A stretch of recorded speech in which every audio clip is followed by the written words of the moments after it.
Primera de Corintios hemos estado mirando, ya puede ir al capítulo 7, si quiere ahí vamos a estar. Primera de Corintios es un capítulo, una carta que hemos estado mirando, que le hemos llamado una carta para el siglo XXI. Y hemos estado viendo toda la inmoralidad que vivía esa ciudad, todo lo malo que tenía esa ciudad, cómo esa ciudad era realmente un problema.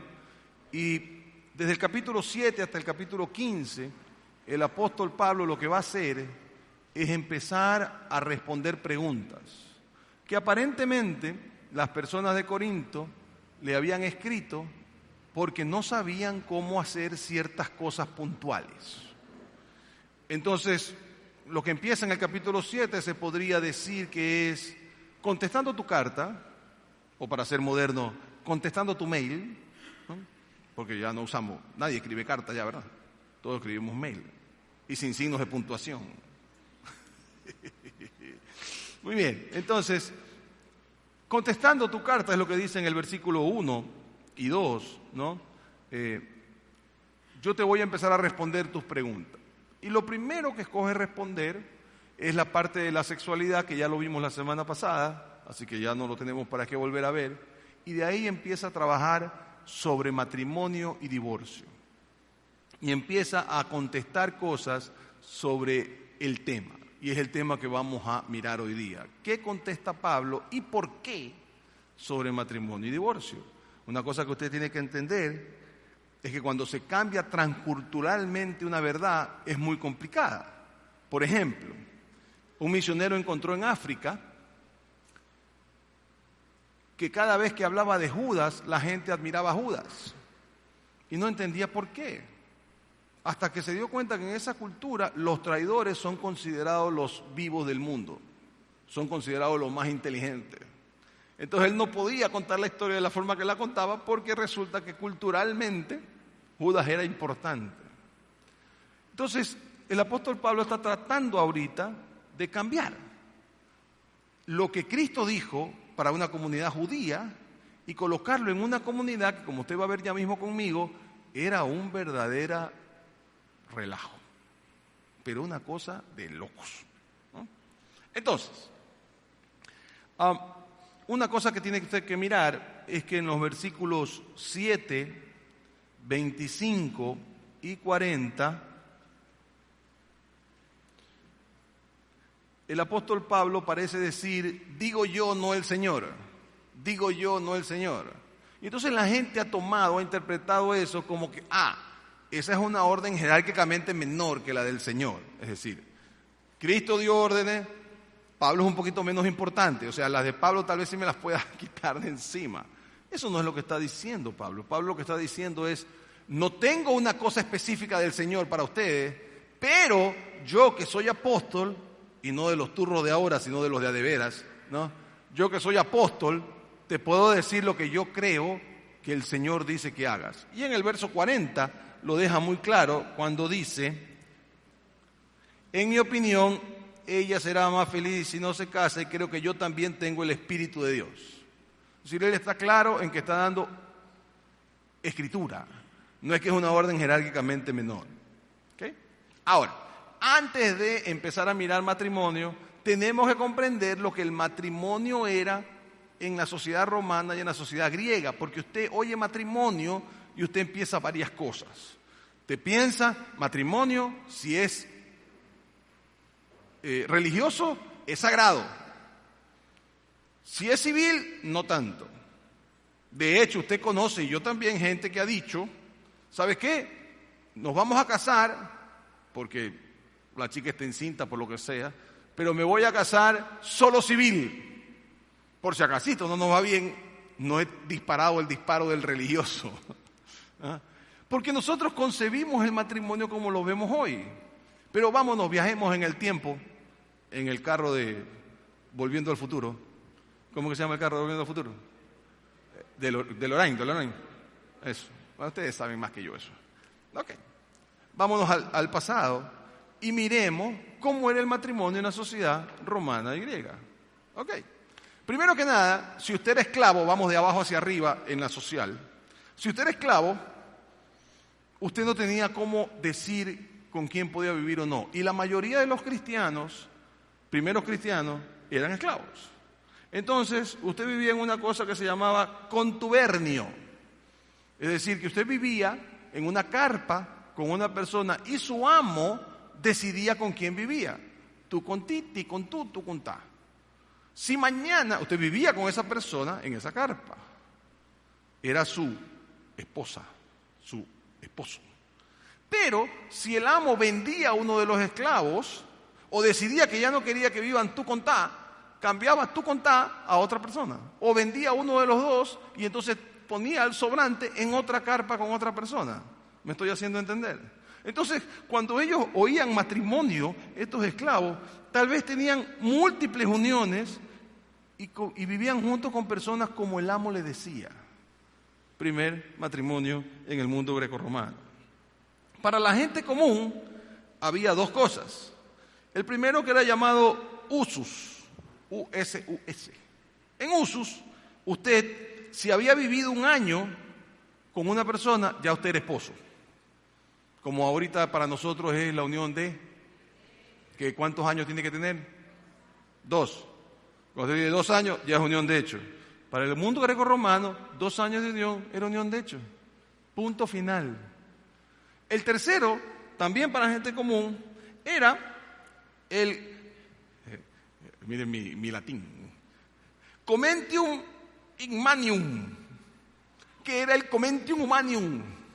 Yo estoy quebrado y lo que tengo es hijas, entonces voy a vender a mis hijas al mejor postor. Y yo se la vendo a un hombre rico para que me dé billete por mi hija, para salir de mi quiebra. Y ellos están casados.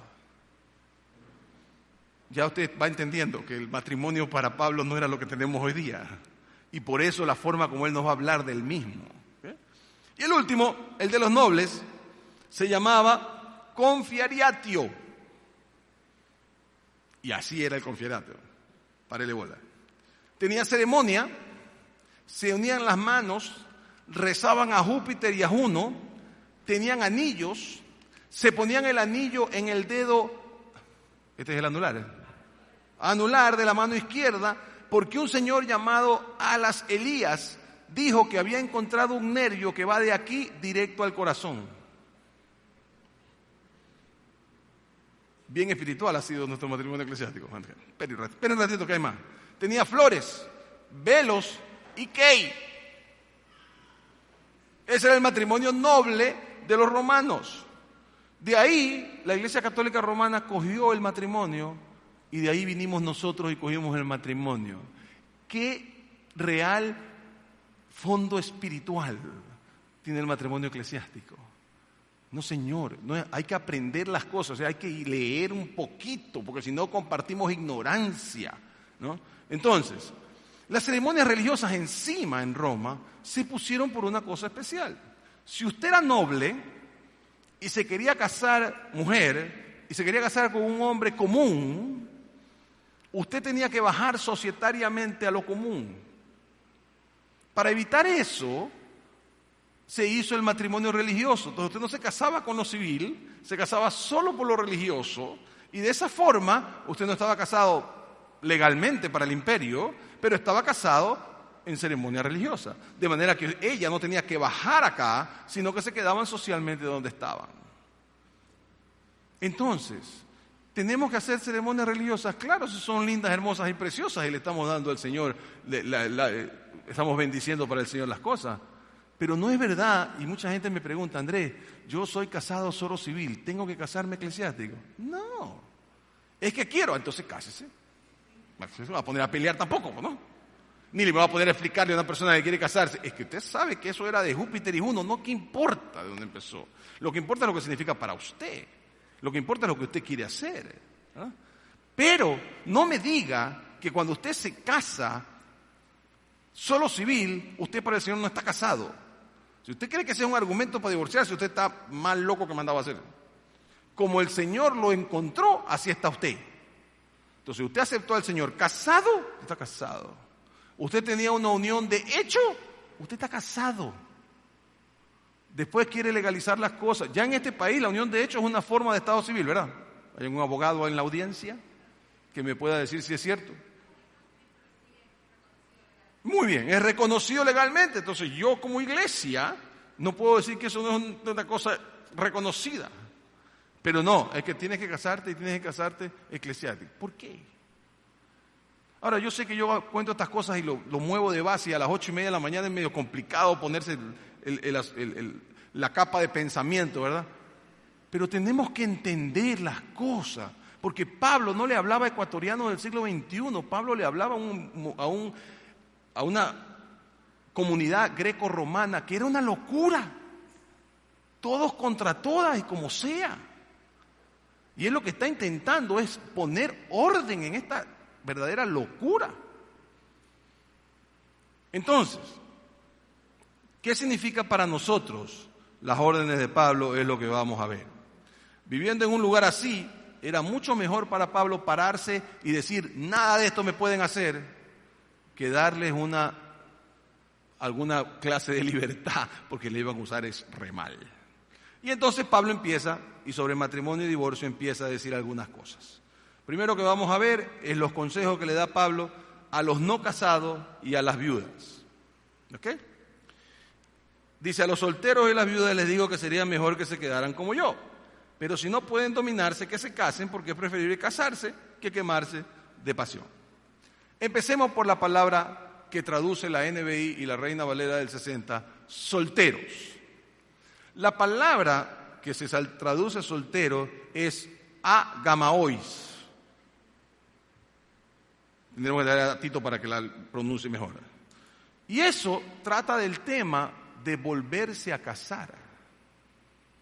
De manera que aquí estamos hablando de personas divorciadas. Cuando más adelante usted va a ver, va a decir a las vírgenes y a los vírgenes, es decir, ahí es los solteros. Aquí lo que me está hablando realmente es de personas que estaban divorciadas, sin conocer a Cristo todavía, en un mundo grecorromano donde usted se unía y se desunía. De hecho, en el mundo grecorromano, la mujer podía decirle al marido, te vas. Si usted se acuerda, cuando estudiamos Mateo el año pasado, en la cultura judía solo el hombre le podía decir a la mujer, te vas.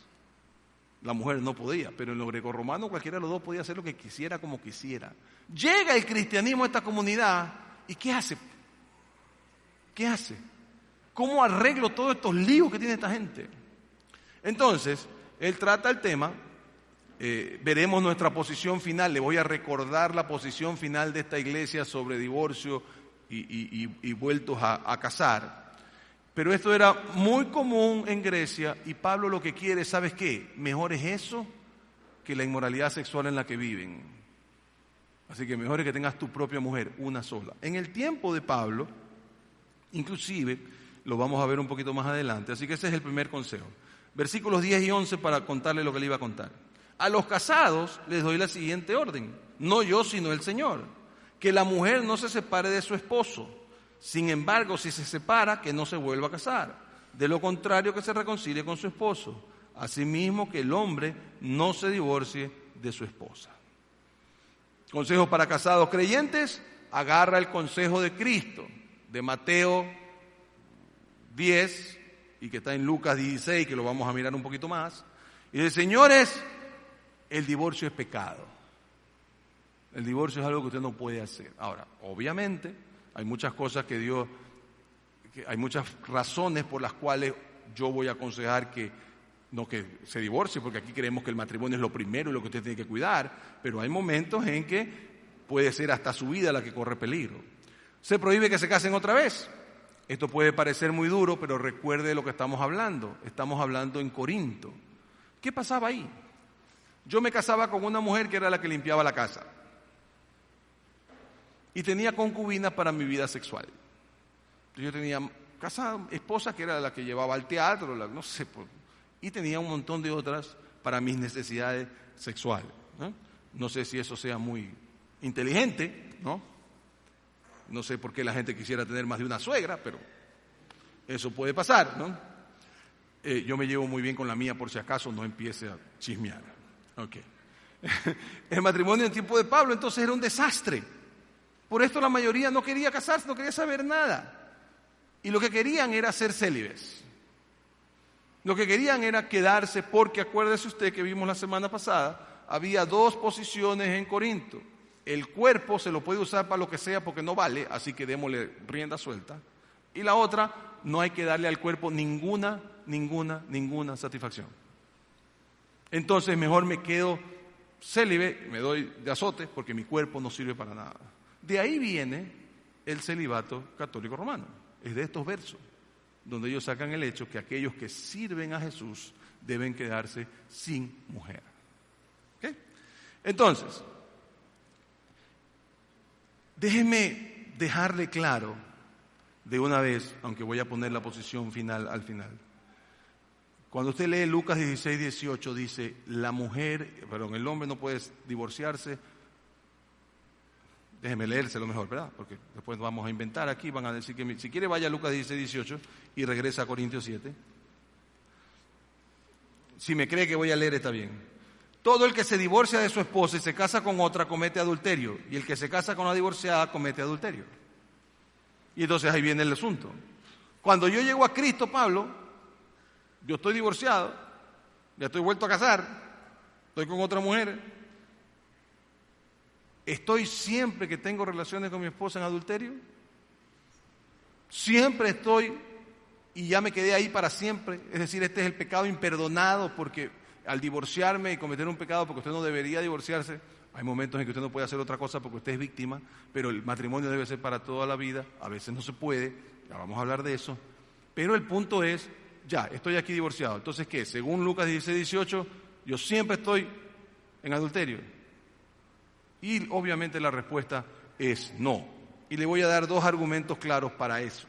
El primer argumento es Juan 4. No vaya allá, simplemente usted se acuerda. ¿Qué pasa en Juan 4? ¿Está Cristo con quién? Con la mujer samaritana.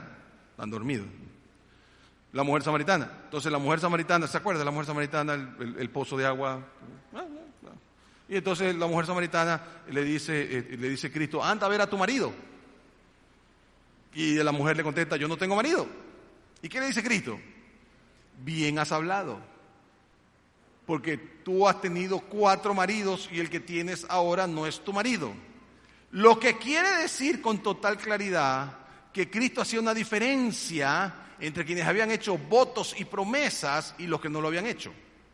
Porque Él diferencia segundo, tercer y cuarto marido con el que tenía en este momento. ¿Está claro eso? No. Si no, se lo repito. Le llamó marido al 2, 3, 4 y al 5 le llamó, no le dijo, pero era su amante. ¿Está claro? Le dijo marido al primero, le dijo marido al segundo, le dijo marido al tercero, le dijo marido al cuarto, al quinto ya no le dijo marido. Le dijo, ese no es tu marido. ¿Por qué? Porque no había habido votos y no había habido promesas, que es lo que nosotros siempre hacemos cuando hacemos una cosa. La otra es que cuando tú haces una promesa, así sea engañado, Dios espera que la cumplas. Entonces, si tú te casas y Cristo te coge casado, divorciado y casado, o conoces a Cristo y entonces decides casarte, tú haces una promesa que probablemente no sabías que la estabas haciendo. Pero para Cristo esa promesa vale. Acuérdese de José y los gabaonitas. Le cuento la historia. Josué está conquistando a todo el mundo, está dándole machete a todo el mundo, matando a todo el mundo porque Dios le había ordenado que no deje a nadie. Y esta gente gabaonita van donde Josué, se hacen viejas las ropas, ¿no? Hacen como que estuvieran viajando largo tiempo y van donde Josué y le dicen, Josué, nosotros queremos hacer un pacto contigo. Queremos hacer un pacto contigo porque nosotros somos de un pueblo lejano, pero no queremos que llegues hasta allá, así que hagamos un pacto. Y Josué dice, claro, ¿cómo no? Hagamos un pacto. Cuando avanza al siguiente pueblo se da cuenta que son estos que han hecho pacto con él. ¿Y qué le dice Dios? Mantén tu palabra. Fue con engaño, pero mantén tu palabra. Entonces, si usted ha hecho un voto en este momento, llega a Cristo habiendo dado un voto de segundo, tercero, cuarto matrimonio, espero que no sea tercer y cuarto, créame que no puedo ni pensar cuando tercer y cuarto matrimonio, pero bueno, todo se puede dar en la viña del Señor. Usted está... Sí, claro que hay. Usted ya prometió, tiene que quedarse donde está. Es decir, la regla del no divorcio, a menos que haya circunstancias muy especiales, se aplica a usted. Entonces, antes de que usted acepte a Cristo, si es que no ha aceptado a Cristo, piense si el matrimonio es algo donde usted quiere quedarse. Mejor dicho, entienda que tiene que quedarse. Tiene que hacer todo lo posible para que el matrimonio sea una bendición para usted. Yo conozco en esta iglesia segundas nupcias que son una bendición para la iglesia. Segundas nupcias que son gente que tienen un matrimonio profundo, lindo, que son cumplidores de todo. Así que a mí no me diga que Dios no bendice los segundos matrimonios, porque lo he visto. Ni el divorciado es un ciudadano de segunda categoría, de lo cual vamos a hablar hacia el final. Quede claro que Pablo no toca el tema de rematrimonio o segundo matrimonio aquí. Pero si yo le hablo de matrimonio y divorcio y no le hablo de rematrimonio, usted se queda en la lámpara, porque es lo que más le interesa a usted, sobre todo los que están entre matrimonio y dicen, ¿me puedo volver a casar? Entonces, ¿qué? ¿Me tengo que hacer monje? Entonces, ¿qué? No, y si le arma a usted un lío terrible. Entonces, por eso vamos a tratarlo. Muy bien, hasta ahí vamos. Versos 12 al 16 va a dar los consejos para aquellos que tienen un matrimonio mixto, no un matrimonio mixto de hombre con hombre, ¿no? Un matrimonio mixto cristiano y no cristiano, ¿no? Se asuste. 12 al 16. Y dice, a los demás les digo yo, no es mandamiento del Señor, si algún hermano tiene una esposa que no es creyente y ella consiente en vivir con él, que no se divorcie de ella. Y si una mujer tiene un esposo que no es creyente y él consiente en vivir con ella, no se divorcie de él. Porque el esposo no creyente ha sido santificado por la unión con su esposa y la esposa no creyente ha sido santificada por la unión con su esposo creyente. Si así no fuera, sus hijos serán impuros, mientras que de hecho son santos. Sin embargo, si el cónyuge no creyente decide separarse, no se lo impidan. En tales circunstancias, el cónyuge creyente queda sin obligación. Dios nos ha llamado a vivir a los creyentes en paz. ¿Cómo sabes tú, mujer, si acaso salvarás a tu esposo? ¿O cómo sabes tú, hombre, si acaso salvarás a tu esposa? Venía la problemática real. Al principio, y aún es así ahora, uno de los dos se convertía y el otro no. Llegaba la palabra de Dios a este pueblo llamado Corintio, a esta ciudad llamada Corintio, y entonces se convertía ella y no se convertía él. O se convertía él y no se convertía ella. Porque en el pueblo judío usted sí tenía, si el hombre se convertía, usted tenía que convertirse. Pero en la cultura grecorromana no era así. La mujer podía no convertirse. Y entonces empezó a dividirse las familias. Y la gente de la iglesia de Corintios se tomaba esto muy en serio. Entonces ellos decían, ¿cómo yo puedo tener relaciones y seguir casada con un hombre o una mujer que odia la cruz? ¿Cómo puedo yo seguir casada con un hombre o una mujer que no tiene el mismo amor que yo tengo a lo más importante que hay en mi vida, que es mi relación con Jesús? ¿Cómo puedo yo seguir casada con él o con ella? Y entonces los creyentes lo que querían era dejar al no creyente. Ahí te quedas botado. Y Pablo les dice, no, usted tiene que quedarse a menos que él o ella se quiera ir. O sea, no puede salir del cristiano, dejar ir al no cristiano. Si usted está en una pareja mixta, eso es lo que pasa con usted. En el tiempo de Pablo se acusaba a los cristianos de dividir familia. ¿Por qué? La mujer encontraba este nuevo mundo cristiano, iba a las reuniones de cristianismo, reuniones en donde todo era felicidad y paz y tranquilidad, y dejaba su casa, no todos los días, pero sí por lo menos un día. Y en ese tiempo pues la mujer tenía que estar en su casa, pues no puede estar en otro lado, si no era una mujer de vida airada. ¿Airada? ¿No? Creo que es así. Entonces, usted tiene que entender que si bien el matrimonio no es un arma evangelística, y cuidado, usted me viene con, no, como mi esposo no es creyente, entonces yo tengo que permitirle, pegue patrón, ¿no?, que me ponga cacho con quien sea, porque yo tengo que santificarlo. Eso tampoco es así. Pero si su esposo o su esposa no creyente están dispuestos a seguir viviendo con usted y mantener una buena relación, mientras usted puede, su obligación es permanecer en ella. Dios quiera que después de mucha oración, y después de mucho vivir, Él encuentre en usted a la persona que necesita emular. Porque se da cuenta que usted tiene algo que Él no tiene. se da cuenta que usted tiene algo que él o ella no poseen. Entonces la orden de Pablo es sencilla. Usted se queda donde se queda. Si usted entonces está en un matrimonio mixto, mientras pueda, dele.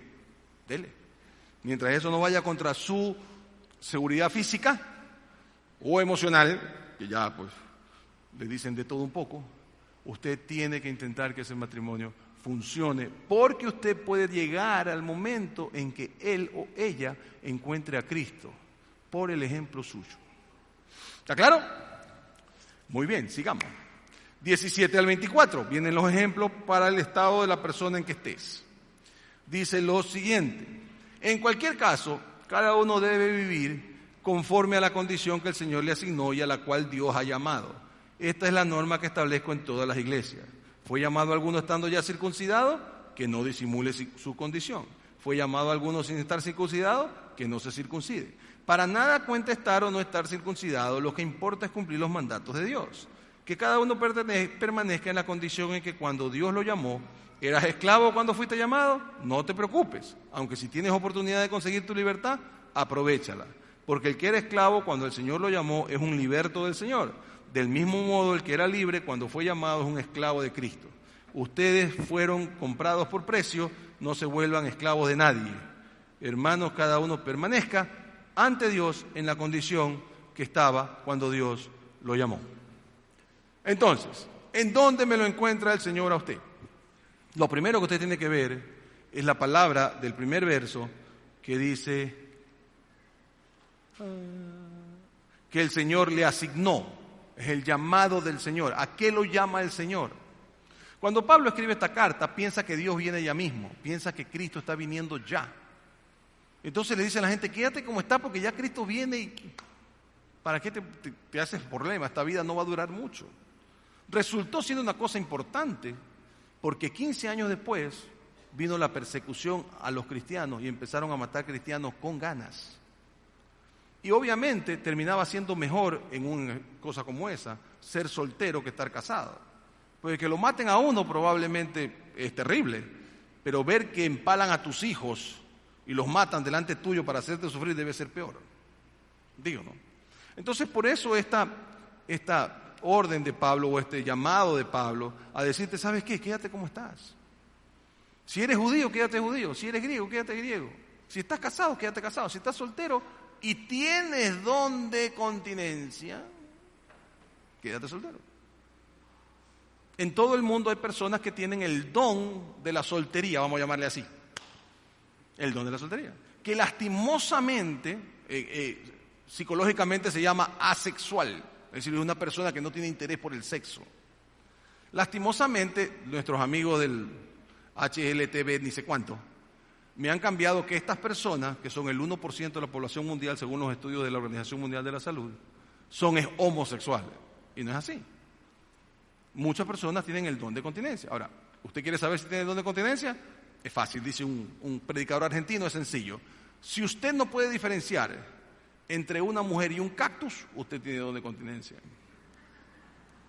Si sí los diferencia, entonces no tiene.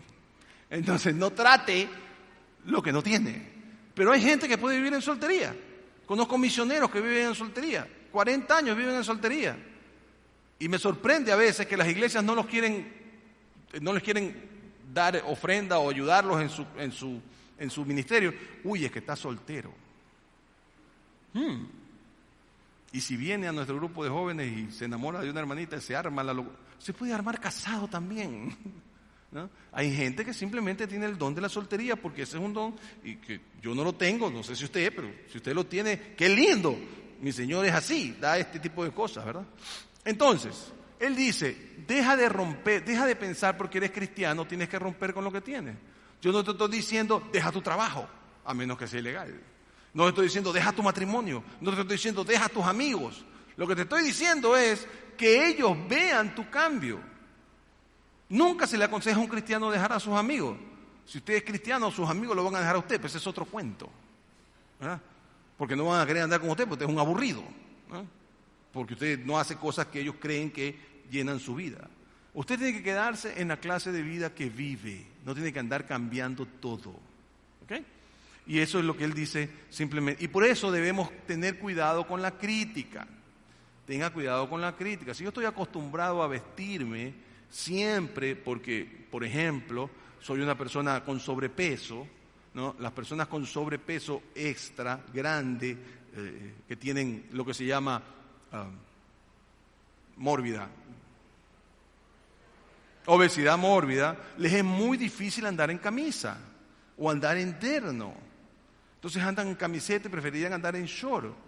¿Por qué los criticamos? ¿Por qué la gente conoce a Cristo como la conoce? Y si a usted le gusta venir en terno, venga en terno, pues. Y si a usted le gusta venir en camiseta y short, venga con camiseta y short. Y si usted es muchacho y le gustan las gorras y quiere venir con gorra, uy, no es un irrespeto entrar. ¿Quién dice? La Biblia no dice que es un irrespeto, no sé si usted tiene un versículo que yo no tengo. Pero nosotros no nos damos ese tipo de libertades que tenemos que tener, porque cada uno ha conocido al Señor de forma distinta. Uno se convirtió porque una canción le llegó y entonces le encanta la música y quiere venir tempranito. Otro no le gusta tanto la música porque se convirtió con la prédica y quiere llegar a la prédica, pero no le importa tanto la música. Está bien. ¿Por qué tratamos de que todo el mundo sea nuestro molde? Los cristianos venimos en muy diversos moldes y qué lindo que así sea. La única diferencia que hace Pablo aquí, quiero contarles rápidamente, la única diferencia que hace Pablo aquí es con los esclavos. ¿Por qué? Porque lo que Pablo quería y la Biblia quería es que los cristianos se liberen, pero no quería armar una conmoción social.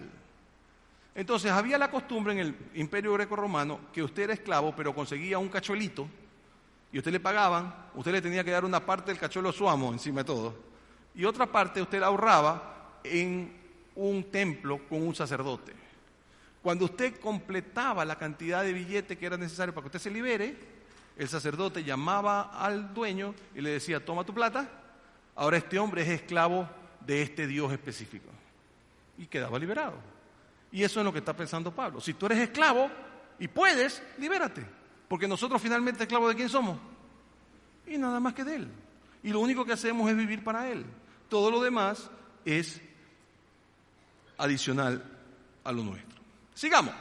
Y vamos ya terminando. Vamos a leer del 25 al 38.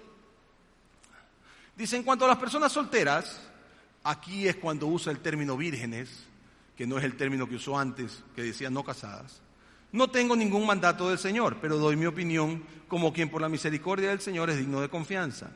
Pienso que a causa de la crisis actual es bueno que cada persona se quede como está. ¿Estás casado? No procures divorciarte.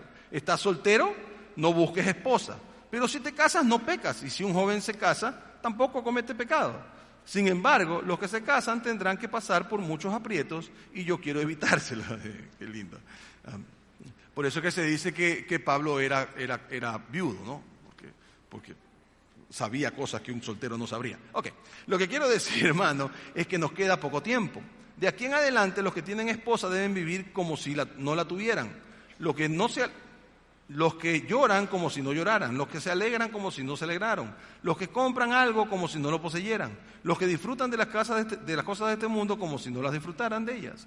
Porque este mundo en su forma actual está por desaparecer. Pablo creía que el Señor ya venía. Yo preferiría que estuvieran libres de preocupaciones. El soltero se preocupa de las cosas del Señor y de cómo agradarlo, pero el casado se preocupa de las cosas de este mundo y de cómo agradar a su esposa. Sus intereses están divididos. La mujer no casada, lo mismo que la joven soltera, se preocupa de las cosas del Señor. Se afana por consagrarse al Señor, tanto en cuerpo como en espíritu. Pero la casada se preocupa de las cosas de este mundo y cómo agradar a su esposo. Les digo esto por su propio bien, no para ponerles restricciones, sino para que vivan con decoro y plenamente dedicados al Señor. Si alguno piensa que no está tratando a su prometida como es debido y ella ha llegado ya a su madurez, por lo cual se siente obligado a casarse, que lo haga. Con eso no peca que se casen. Pero el que se mantiene firme en su propósito y no está dominado por sus impulsos, sino que domina su propia voluntad y ha resuelto no casarse con su prometida, también hace bien. De modo que el que se casa con su prometida hace bien y el que no se casa hace mejor. Entonces, no es que Pablo me está diciendo, por si acaso, no te cases. Pero en la visión de él, con este matrimonio desbaratado que había en Roma, él dice, para. Si Cristo va a venir y necesitamos contarle al mundo que Cristo viene, es más fácil hacerlo soltero que casado. Eso creo que todos estaríamos de acuerdo. Si yo estoy soltero y no tengo hijos, puedo irme a la Conchinchina, ¿no? Que si tengo hijos no puedo irme. Entonces, él lo que está diciendo es, tenemos poco tiempo, pero ¿sabes qué? ¿Quieres casarte? Cásate. ¿No quieres casarte? No te cases. Y ahí viene una enseñanza muy importante para los cristianos. Nosotros siempre hemos considerado al soltero como hombre de segunda categoría. Como el estado ideal es estar casado. No, señor. El estado ideal es servir al Señor. Y ahí usted está casado, soltero, eso es otro cuento. Siempre y cuando como soltero o como casado también tenga el don de continencia, porque los casados a veces son peores que los solteros. No sé si no se ha dado cuenta, ¿no? A veces los casados creen que tienen cosas que pueden hacer. Entonces, lo que Cristo dice, lo que Pablo dice en estas cosas, en esta porción, son 3 cosas muy importantes que las voy a poner ahí. Primero, la autodisciplina es una cosa excelente. La excelencia de la autodisciplina. Lo primero que tú tienes que entender es que el cristianismo no quiere que tú elimines tus deseos, quiere que los manejes bien.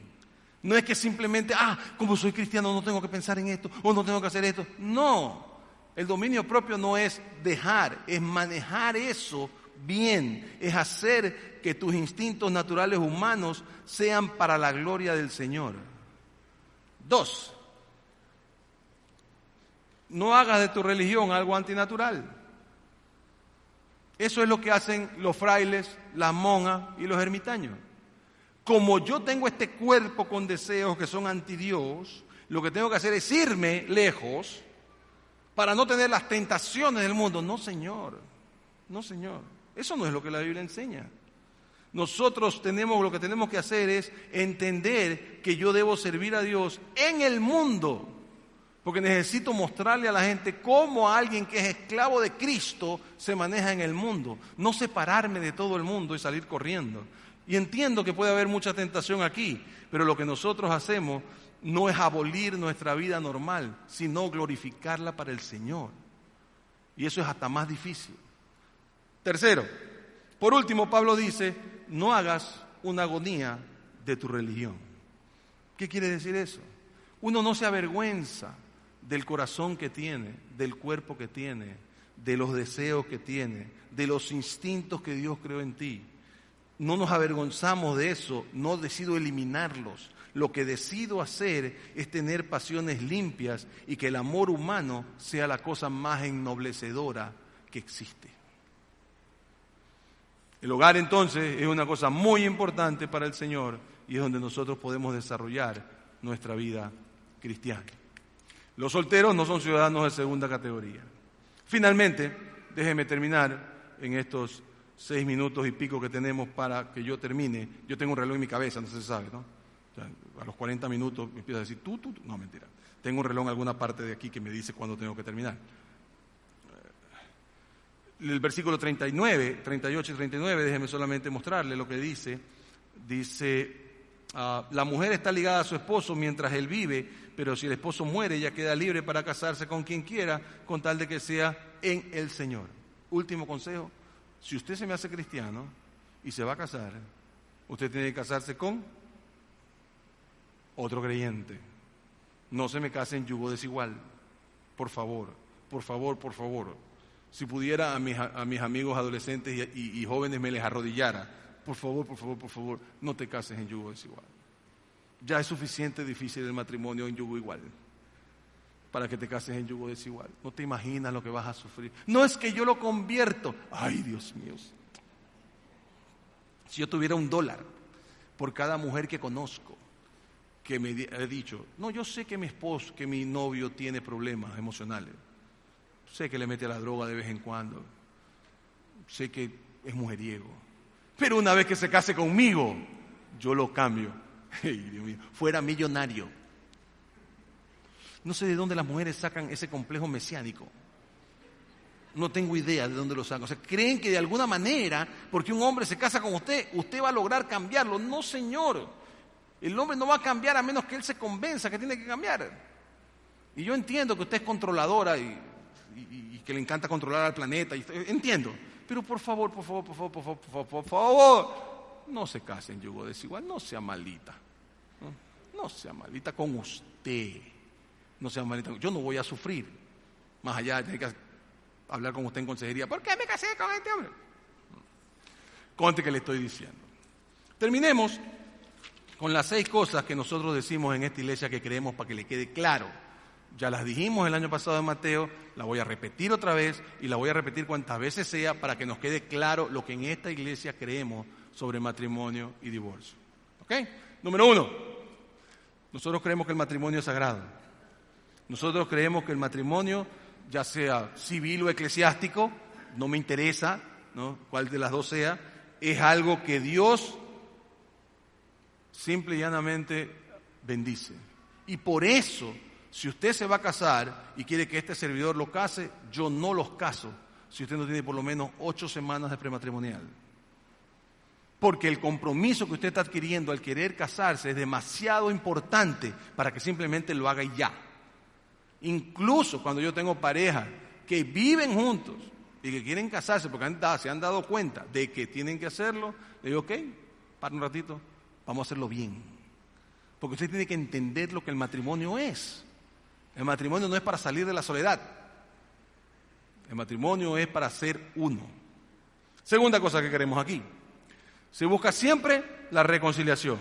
Usted me viene a buscar a mí, yo lo primero que voy a intentar es que usted logre reconciliarse con su consorte.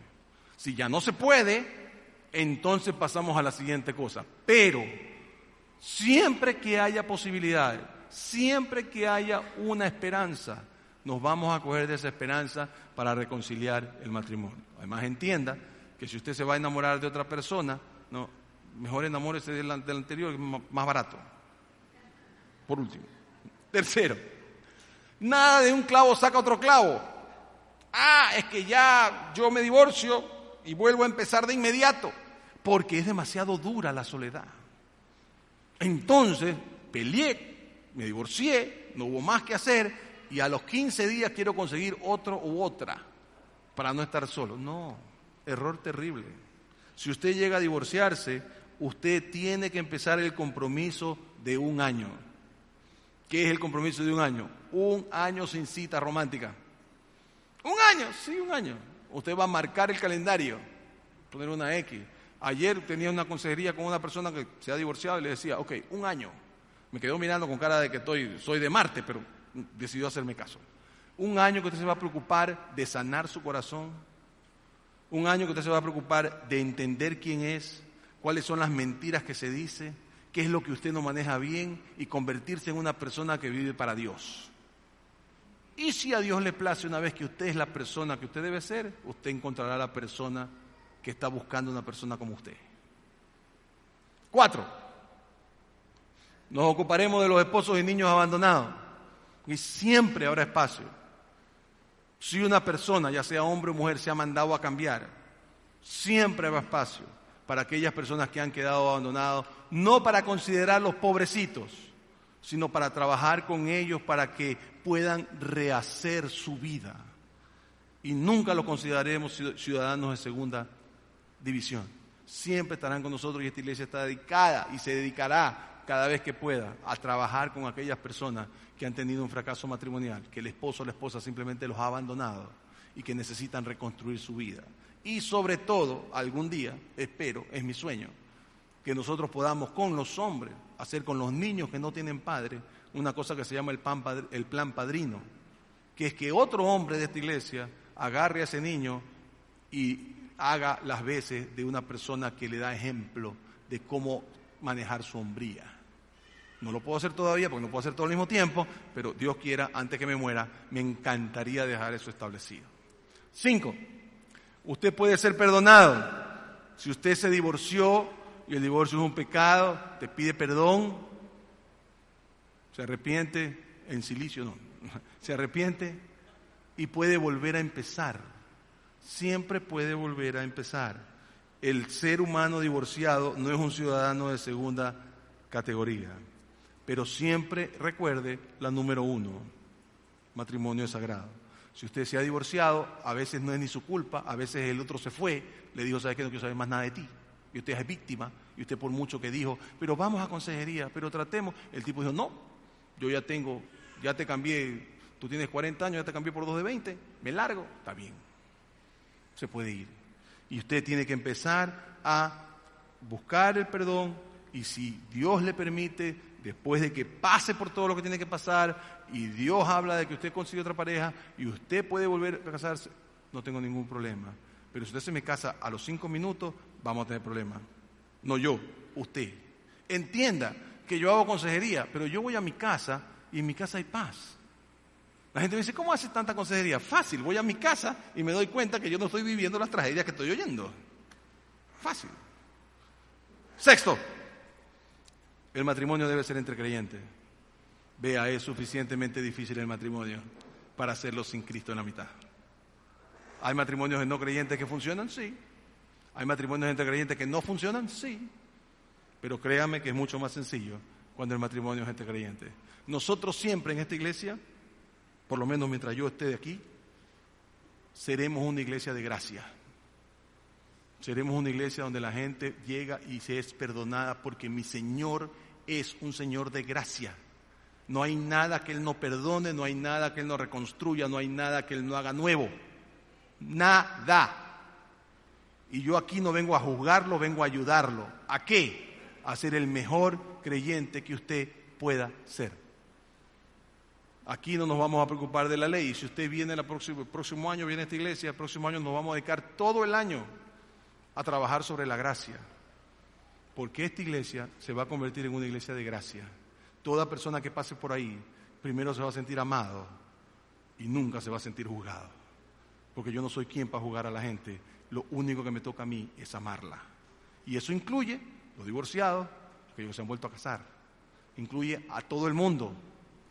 Philip Yancey en uno de sus libros dice, es más fácil, un homosexual dice, para mí es más fácil conseguir sexo en la calle que un abrazo en una iglesia. Si eso es verdad, nosotros deberíamos pedir perdón. Y a veces es verdad. Nosotros no podemos dar gracia como debemos. Usted y yo vamos a aprender a cómo hacerlo y vamos a aprender a hacerlo de forma práctica. Porque la gente no va a entender primero cuál es mi doctrina, si creo en A, B o C. Lo primero que tiene que entender es que Cristo lo ama y por tanto yo lo amo. Y si ese es el principio en que estamos, podremos trabajar con matrimonios en problemas, con divorciados, con vueltos a casar. Y toda persona que quiera recibir a Cristo y vivir para Él, aquí será bienvenido, no importa el pasado y el presente que tenga, porque a mí no me importa ni su pasado ni su presente, me importa su futuro. Y me importa qué va a hacer de ahora en adelante, de que conoce a Cristo en adelante. Lo que hizo antes, ya Cristo se lo perdonó. Y lo que queremos es personas que podamos vivir de una forma libre, de una forma que entendemos que tenemos diferencias, pero que somos uno solo en Cristo Jesús. Y para eso es lo que vamos a manejar. Muy bien, póngase de pie, vamos a orar.